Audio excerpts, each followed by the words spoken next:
c'est les tutos de Nono. Bonjour chers amis traders, lorsqu'on fait du trading on a souvent tendance à complexifier les choses, alors qu'à la base il n'y a que deux éléments vraiment importants, c'est le prix et la valeur perçue.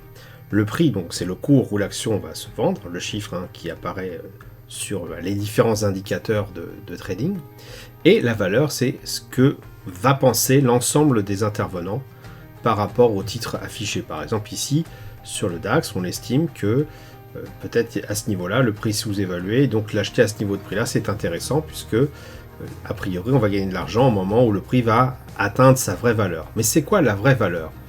En fait, c'est une histoire de perception.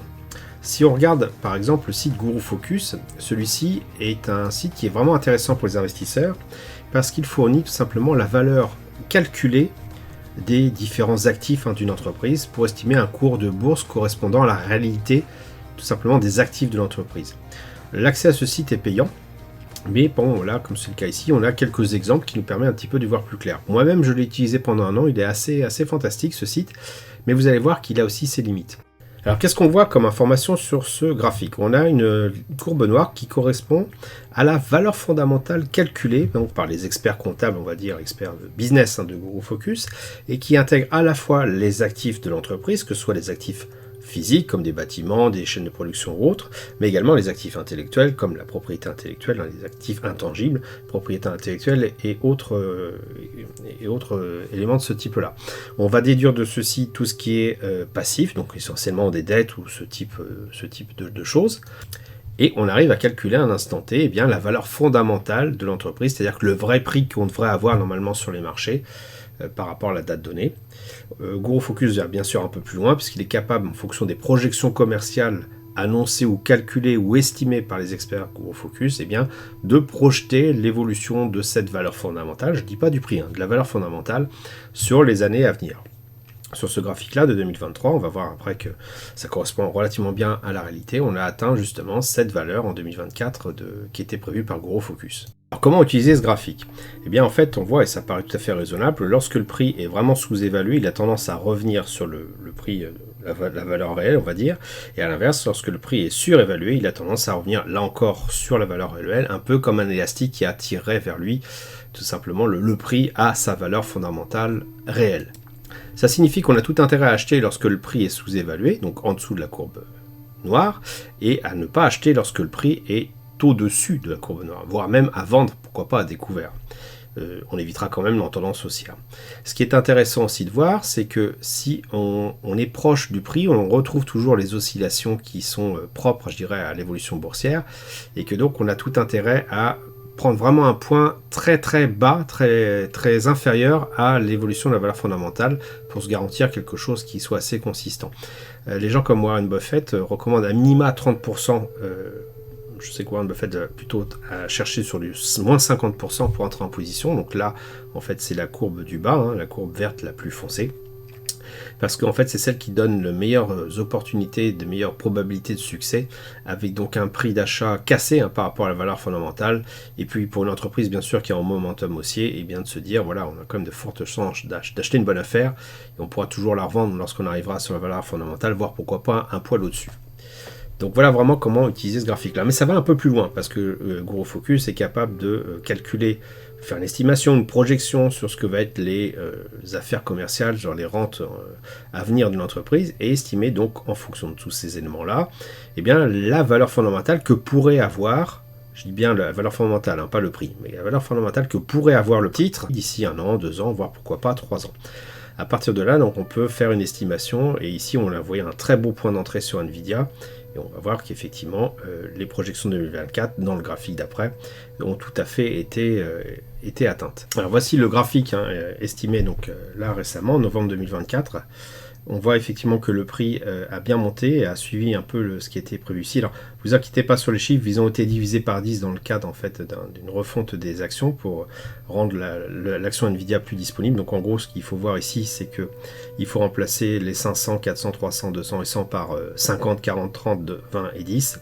Et on voit effectivement que la valeur fin 2025 qui était estimée donc plutôt on va dire à 30 a littéralement été explosée, ce qui montre à nouveau aussi les limites, que ce soit en anticipation optimiste ou pessimiste de ce type de site-là.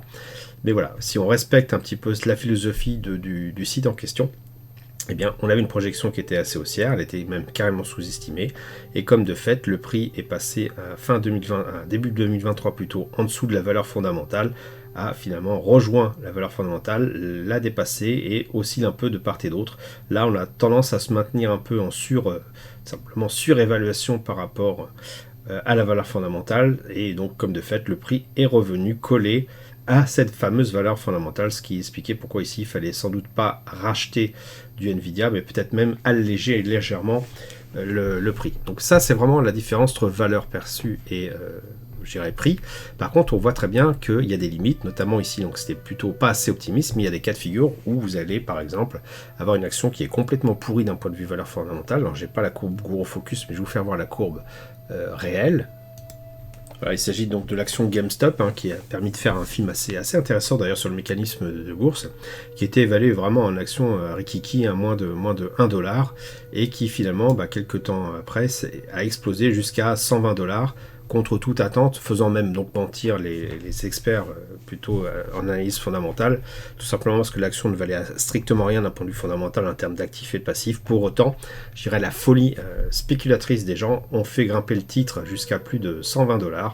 Bon, évidemment, il s'est ramassé la tronche très peu de temps après, mais voilà, tout ça pour dire les limites de ce type de site. C'est pourquoi moi, je ne m'inscris plus vraiment sur la partie Gros Focus. C'est intéressant, c'est vrai, sur l'analyse fondamentale, mais on se rend compte qu'on a quand même pas mal d'informations dans l'analyse technique, et que c'est plutôt ce type d'information qui va nous intéresser au quotidien, ce que je vous propose de regarder tout de suite. On a vu avec Guru Focus que c'était l'estimation des valeurs comptables qui permettait de déterminer finalement un prix correspondant à une valeur fondamentale de l'entreprise.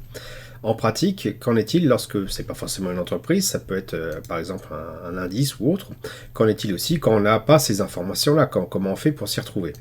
Donc si vous vous rappelez, il y a quelques temps, je vous ai fait une vidéo indiquant l'intérêt des volumes par prix, du profil de volume par prix, puisqu'il indique, avec des histogrammes assez éloquents, là où se trouvent les points consensuels, c'est là où il y a eu le plus d'échanges par le passé, et là on s'affranchit complètement de savoir si c'est pour cette action value break liée à l'actif, la somme des actifs et des passifs de l'entreprise. On ne fait que constater ce qu'il y a eu comme échange sur les quelques dernières semaines ou mois, en termes de volume, tout simplement, qu'il y a eu par niveau de prix donné. Et on voit bien là où se trouve l'intérêt des acheteurs et des vendeurs, là où il y a le plus de transactions, finalement, ça nous indique un point consensuel. Et donc, quand on est en tendance haussière, ce qui est très légèrement le cas sur Valorec ici, si vraiment on pousse le trait, ça fait quelque chose comme ça, eh bien on sait qu'on a tout intérêt à acheter en dessous de ce point consensuel ici, un peu comme je l'ai montré juste avant sur Gros Focus, à revendre quand on revient dessus, voire légèrement au-dessus, mais en tout cas à ne pas acheter lorsqu'on est au-dessus de cette valeur, on va dire fondamentale, qui correspond simplement à un point consensuel. Alors ça c'est bien quand le prix évolue plus ou moins en range, mais qu'en est-il lorsqu'on a carrément des explosions à la hausse avec des corrections plus ou moins poussées? On peut conserver finalement le titre Valorec, on passe en unité de temps journalière par exemple, on va retrouver notre tunnel de hausse, notre point consensuel sur l'unité de temps supérieure, et on constate effectivement qu'il y a au sein même de ce range-là, et bien d'autres ranges qui apparaissent. Donc moi, ma stratégie, tout simplement de détecter ce range-là, de se positionner à l'achat en dessous de ce qui semble être ici un point consensuel sur ce niveau-là. Et puis dans le cadre, effectivement, unité de temps supérieure, on est à la hausse, et bien de profiter de ce mouvement-là en se positionnant sur les meilleurs endroits. C'est tout à fait envisageable. Mais on a également une autre possibilité, parce que là on voit le graphique fait a posteriori, c'est de se dire effectivement j'attends la prochaine, imaginons qu'on soit ici, j'attends la prochaine correction de mouvement ici, mais à partir de ce moment-là, on le voit sur ce graphique, est-ce qu'on est sûr qu'on a une correction de mouvement qui est juste temporaire, que le prix va repartir à la hausse, ou est-ce que je vais pas tout simplement risquer par exemple d'acheter sur ce niveau-là? Après tout, il y a un creux de volume par prix pas très loin, ici. Est-ce que si j'achète sur ce niveau-là, est-ce que je suis sûr que le prix va repartir à la hausse? Ou est-ce que, comme c'est le cas ici, je ne vais pas me faire avoir et finalement avec un prix qui repart vers le bas, tout simplement perdre de l'argent? Alors encore une fois, il faut raisonner en termes de valeur perçue. Et pour voir la valeur perçue, il faut déterminer ce que j'appelle moi les forces en présence. Les forces en présence, à partir du moment où on a atteint le point le plus haut. Donc il y a un outil qui s'appelle le VWAP qui permet de calculer en fait tout ce qu'on a vu ici, donc le profil de volume par prix, par rapport à une unité de temps ponctuel, voilà, bien déterminé, donc on va dire à partir d'ici, et qui va déterminer une espèce de graphique correspondant à un point barycentrique, c'est-à-dire en gros un point d'équilibre de toutes les transactions qu'il y a eu aux différents prix. Donc je pense que le plus simple, c'est que j'affiche directement la valeur, l'indicateur, hop, le voilà, il indique en fait l'ensemble, vraiment le point consensuel, mais plutôt non pas lié à un niveau de prix, mais lié tout simplement à la fois une conjonction de prix et d'unité de temps, pour indiquer là où se trouve le point d'équilibre, vraiment l'indication du point d'équilibre du prix par rapport à toutes les transactions qu'il y a eu. Et là c'est intéressant parce qu'on voit que le prix il va évoluer en dessous de cette fameuse valeur VWAP, et que tant finalement on n'a pas clôturé au-dessus de cette valeur VWAP, ça veut dire que les forces en présence ici sont baissières. Et ici elles viennent tout juste redevenir haussières, le prix a d'ailleurs reclôturé au-dessus de cette zone de VWAP. Donc ce VWAP là correspond à ce niveau de volume par prix. Quand il est baissier et que le prix vraiment évolue en dessous, c'est qu'on a une tendance de fond qui est baissière, et les forces en présence, c'est-à-dire ce qui a fait acheter et vendre le titre dans les quelques bougies depuis en tout cas ce point le plus haut, on pousse systématiquement cette espèce de moyenne, on va dire, cette tendance vers le bas. Là, c'est extrêmement lisible, et puis effectivement, quand on repasse par-dessus, eh bien cette tendance-là est terminée, et à ce moment-là, on peut clairement tenter de prendre une position de reprise à la hausse après une correction assez profonde pour le coup. Alors je vous invite à jouer, à tester vraiment cet outil-là. Si par exemple je mets mon point de démarrage ici, on voit effectivement que cette correction-ci reste valide jusqu'à ce niveau-là. Effectivement, on aurait pu acheter au plus bas, mais ça, on ne peut jamais savoir vraiment le plus bas.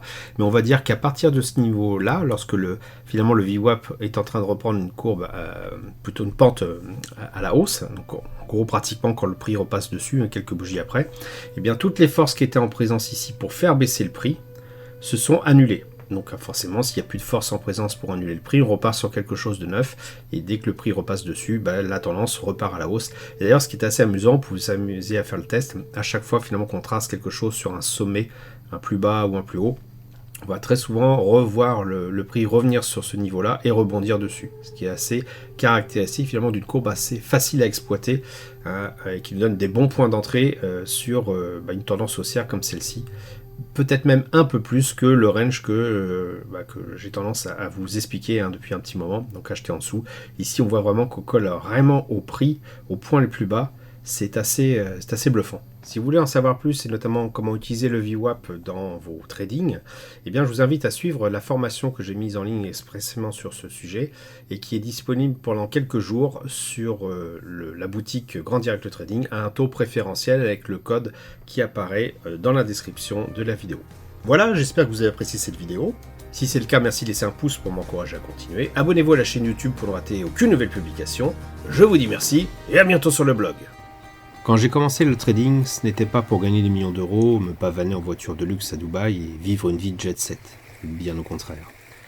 Mon objectif était tout autre, c'était avant tout de pouvoir être serein, pas besoin d'être millionnaire pour ça. Non, moi je voulais juste être autonome et ne dépendre de personne pour faire mes choix de vie.